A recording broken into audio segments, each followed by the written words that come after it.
انبیاء علیہم میں آخری نبی جناب محمد رسول اللہ صلی اللہ علیہ وسلم پر ہزارہ درود اور سلام نازل ہوں کہ جنہوں نے کما حقہ دین اسلام کو ہم تک پہنچا دیا،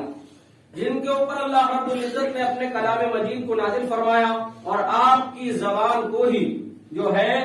رہتی دنیا تک قائم اور دائم رکھنے کے لیے صحابہ کرام رضوان اللہ علیہم اجمعین جیسی جماعت کو چنا، اور دونوں کی دونوں چیزیں جو اللہ رب العزت احکم الحاکمین تمام بنی و انسان تک صحیح سالم پہنچانا چاہتا تھا، وہ آج بھی صحیح سالم صحیح طور پر کتاب و سنت کی شکل میں ہمارے پاس موجود ہے۔ ایک اللہ رب العزت احکم الحاکمین کا کلام مجید، یہ بھی انہی واسطوں کے ساتھ ہم تک پہنچا ہے جن واسطوں کے ساتھ جناب محمد رسول اللہ صلی اللہ علیہ وسلم کا فرمان ہم تک پہنچا ہے۔ یہ عظمت رسول ہے، جناب محمد رسول اللہ صلی اللہ علیہ وسلم پر ایمان ہے، اور اس ایمان کا لازمی تقاضا یہ ہے کہ جہاں صحابہ اکرام رضوان اللہ علیہم اجمعین کا ایمان نبی محمد صلی اللہ علیہ وسلم کی تابعداری سے پورا ہوتا ہے، وہیں امت کے تمام لوگوں کا ایمان محمد عربی صلی اللہ علیہ وسلم کی فرما برداری کے بغیر کامل اور پورا نہیں ہو سکتا۔ کلام مجید جن واسطوں کے ساتھ آیا ہے، اگر ہم ان واسطوں کا احترام کرتے ہوئے کلام مجید کو تو ایکسپٹ کر لیں، قبول کر لیں، اپنی زندگی میں لے آئیں، اور انہی واسطوں کے ساتھ جب حدیث رسول محمد عربی صلی اللہ علیہ وسلم ہمارے پاس آئے تو ہم اس میں کیڑے نکالیں، اس میں کمیاں تلاشیں، اور بہانے سے اس کو رد کرنے کی کوششیں کریں، اور اپنی تمام طاقتیں، علمی مصروفیات صرف اسی کے اوپر لگا دیں کہ کسی بھی طریقے سے امت مسلمہ سے نبی محمد صلی اللہ علیہ وسلم کے قول قال اللہ وقال رسول کی صدائیں ختم ہو جائیں، تو یہ ممکن نہیں ہے۔ اسی کے تعلق سے گزشتہ کئی جمعوں سے گفتگو اور بات چل رہی ہے۔ پہلے کلام مجید کی گفتگو ہوئی تھی، اللہ رب العزت کے کلام کا احترام اور وہ کیسے زندگی کو بدلتا ہے، اور کیسے اللہ رب العزت احکم الحاکمین نے بنی و انسان پر نعمت کے بطور کلام مجید کو نازل فرمایا ہے۔ پھر اس کے بعد نبی محمد صلی اللہ علیہ وسلم کا فرمان، یعنی جس کو حدیث کہتے ہیں، جو کلام مجید کی تفسیر ہے جس کے بغیر قرآن کریم کا فہم ادھورا ہے، اس کو مکمل نہیں مانا جا سکتا جب تک کہ نبی محمد صلی اللہ علیہ وسلم جو اس کے بیان کرنے والے ہیں، رب ذوالجلال کی آیتوں کو سمجھانے والے ہیں، ہمارے نبی ہیں، ہمارے رہبر ہیں، ہمارے امام ہیں، ہمارے ہادی ہیں، جب تک وہ آیت کے بارے میں تشریح نہ فرما دیں، اور وہ تشریح اگر آپ بضد ہیں کہ اس تشریح کو نہ لیا جائے، صرف عربی زبان سیکھ کر کلام مجید کو یوں ہی مان لیا جائے بے سر و پیر کے، تو یہ گمراہی کے سوا کچھ بھی نہیں۔ یہ فتنے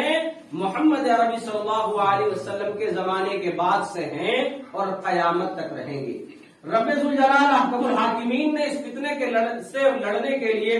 مختلف دور میں مجدد مبعوث فرمائے ہیں، مجدد بھیجے ہیں، اپنے سپاہیوں کو کھڑا کیا ہے، اور ادنا سے ادنا محمد عربی صلی اللہ علیہ وسلم پر ایمان لانے والا، حدیث کی خدمت کرنے والا ادنا سے ادنا طالب علم بھی ان کے بے سر و پیر کے سوالوں کے جواب دینے کے لیے، ان کا قلعہ کما کرنے کے لیے کافی ہے۔ تو پھر کیا ضرورت تھی کہ جمعے کے بیان میں گفتگو حدیث کی جائے؟ پھر کیا ضرورت تھی یہ بتلانے کی کہ نبی محمد صلی اللہ علیہ وسلم کے زمانے سے لے کر کے اب تک حدیث رسول کی جو شکل ہے، جو ہمارے زمانے میں اب ہمارے ہاتھوں میں موجود ہے، یہ ہم تک صحیح اور سالم کس طریقے سے پہنچی ہے؟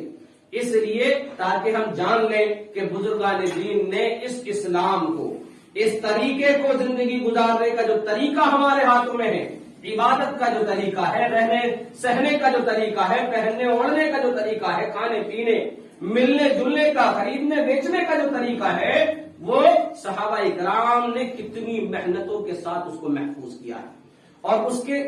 اس کام کے لیے کس قدر قربانیاں صحابہ اکرام نے، تابعین اعظام نے، تبع تابعین نے، ائمہ مجتہدین نے، امامان دین نے قربانیاں دی ہیں، کہ انہوں نے پوری زندگیاں اپنی اسی لیے صرف کر دی کہ نبی محمد صلی اللہ علیہ وسلم کی زبان سے نکلا ہوا ایک لفظ بھی ضائع نہیں ہونا چاہیے.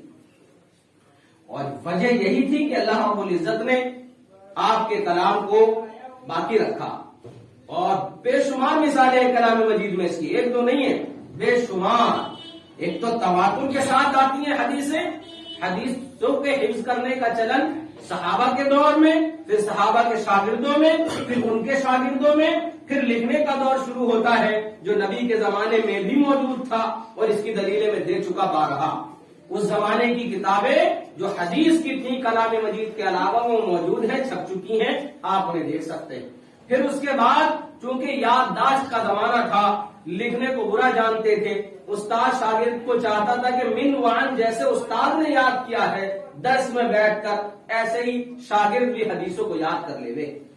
پھر تمام حدیثوں کو جو ہے یاد کرنے کا دور ہوا، پھر اس کو لکھنے کا سلسلہ شروع ہوا. اور یہ تمام حدیث کا سفر جو ہے کئی دوروں میں مشتمل ہے، اور تمام ادوار تفصیل کے ساتھ مشہور واقعوں کے ساتھ میں نے اس منبر سے جو ہے آپ لوگوں کے گوشے گزار کیے ہیں. کیوں؟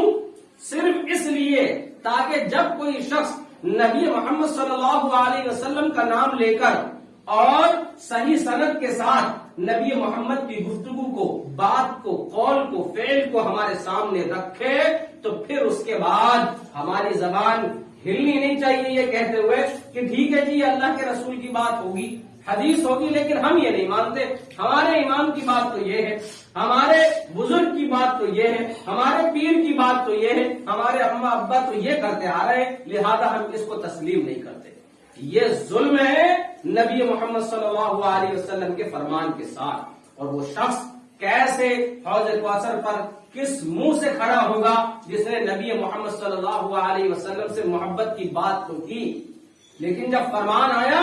تو اس کو صرف اس لیے پشے پش ڈال دیا کیونکہ اس کے رواج میں نہیں تھا وہ، کیونکہ اس کے پیر نے اس کو نہیں بتایا، کیونکہ اس کے امام کے یہاں اس کا کوئی چلن نہیں تھا، لہذا یہ حدیث رسول کی خدمت ہے. تو بہرحال جہاں مختلف دور تھے انہی کے تعلق سے گفتگو اور بات چل رہی تھی. تیسرے دور کی بات تھی. اس دور میں بہت سے مصنفین نے ایسا ہی کیا. محدثین کی ایک جماعت نے صرف صحیح اور قابل استناد حدیثوں کو جمع کرنے کا فیصلہ کیا اور صرف صحیح حدیثوں پر مشتمل کتابیں لکھی. اس دور میں علوم حدیث کی طرف محدثین نے خاص توجہ فرمائی. یہ تیسرا دور ہے حدیث کا. مختلف قسموں پر مشتمل بے شمار حدیث کی کتابیں لکھی گئی جس میں صحیح بھی، ضعیف بھی، تمام طرح کی جو ہے حدیثوں کو جمع کر دیا گیا. پھر اس کے بعد اس میں امتیاز قائم کیا گیا، اسماء الرجال کو عروج پر پہنچایا، حدیث کے ضابطے مقرر کیے گئے کہ حدیث کیسے بیان کی جائے گی، کیسے اس کے لکھنے کا طریقہ ہے، بولنے کا طریقہ ہے، وہ ساری چیزیں جو ہے اس میں ہوئی. دور تدوین حدیث سے لے کر تیسرے دور تک یا اس کے خاتمے تک جتنی کتابیں لکھی گئی ہیں عمومی طور پر ان کو 7 قسموں میں بانٹا جا سکتا ہے. یعنی ان کے 7 الگ الگ نام ہیں. جو حدیث کی کتابیں لکھی جاتی ہیں، جس طریقے سے ہم دیگر دوسرے فن کی کتاب اٹھاتے ہیں تو کہتے ہیں یہ انگلش کی گرامر ہے، یہ انگلش کا لٹریچر ہے، یہ اسٹوری ہے، اور پھر اس کے بعد یہ چٹکلوں کی ہے، اس کے اندر اس میں جو ہے دوسری دیگر فن کی بات ہو رہی ہے. ایسے ہی حدیث کی کتابیں 7 قسموں پر ہیں. یہ سب حدیث کی کتابیں، لیکن مضمون اس لیے الگ ہے. کسی نے صرف ایک صحابی کی روایتوں کو جمع کر دیا،